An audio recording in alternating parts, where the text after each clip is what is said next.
want to know a little more about you, though, huh? You are an LA boy, Los Angeles, Indiana Rates, crossroads of America. And now, Chicago local, home of the Chicago hot dog. You are also a DJ, a producer, a podcast host, huh? Like me, at least right now. Artist manager, A&R. Ooh, good role.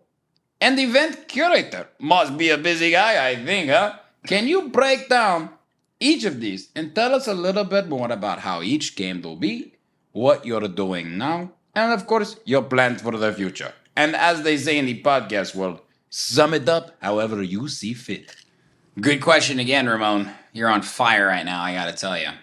So yeah, I do a lot of things. DJ, producer, podcast host, A&R, artist manager, event curator. How they really all came to be, past, present, future, is just building off each other. Started as a DJ.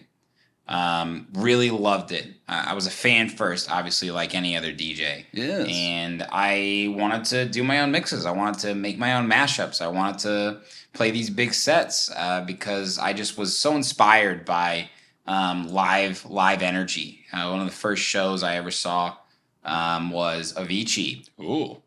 2011, right after he dropped Levels, and he had all these sick mashups. Of course, he's fucking Avicii, and I was just like, damn, like I'm experiencing like layers of music. So I started as a DJ, just wanted to get involved and got a mixer. Bought it from my friend Chaitan Sharma. Chaitan, if you're watching this, love you, man.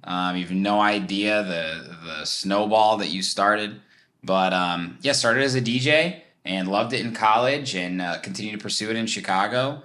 And, I've made it to where I'm at now, played some massive shows, festivals, and I'm so grateful for that. And really just fallen in love with it, just performing.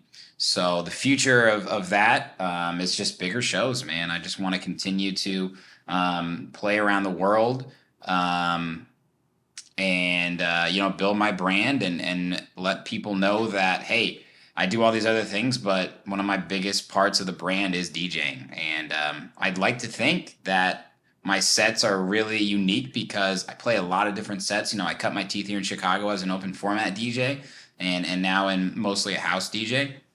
So I do a lot of crossovers, and I'm super excited to one day be able to play my fusion style sets for people all over the world, like I said. So that's awesome.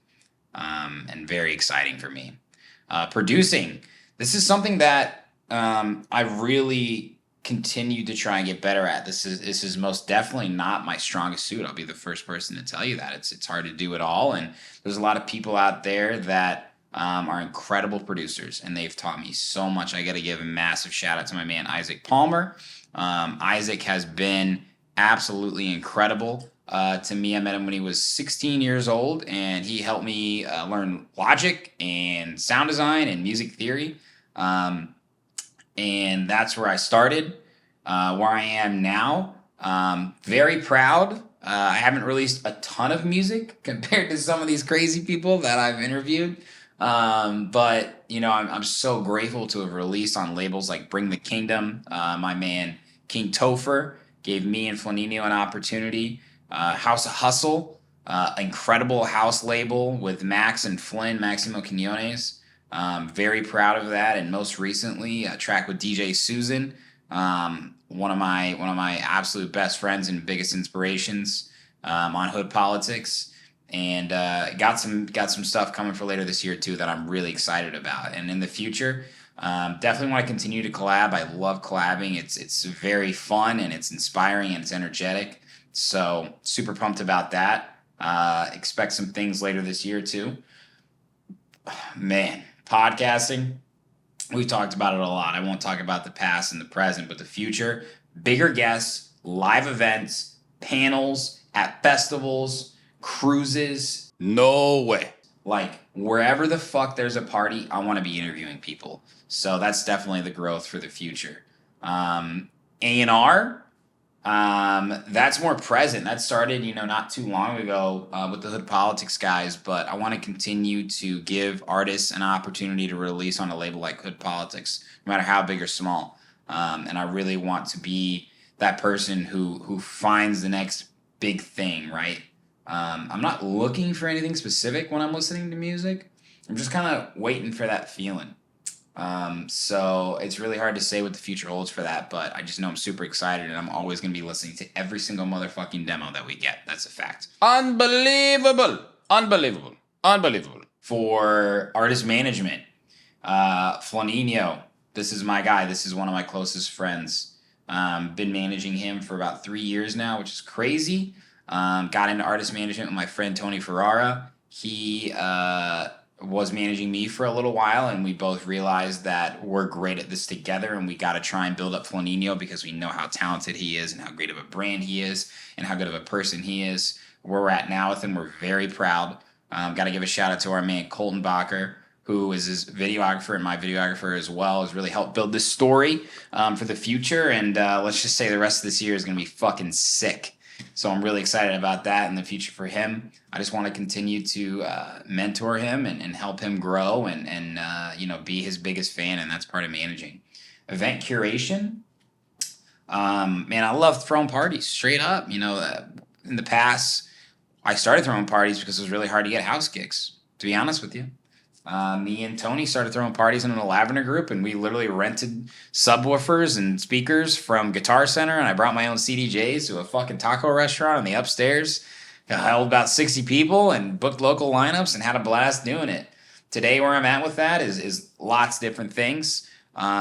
It's really cool for me to have these deep-rooted relationships with local Chicagoans at different venues, and I know one day that will continue to grow.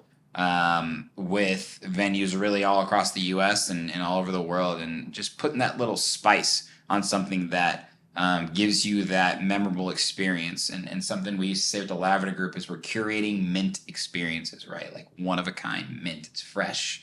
And so I'm super excited about that. But great question, Ramon, as always. I mean, you're firing away right now. Man, do I love Sherm in the booth.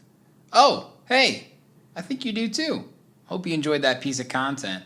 If you're looking for more, make sure to go to my YouTube channel and hit that subscribe button and turn on all notifications so you don't miss any upcoming Sherm in the Booth interviews, live sets, new music, exclusive artist interviews, Sherm's Word, sub-pack reviews, and more.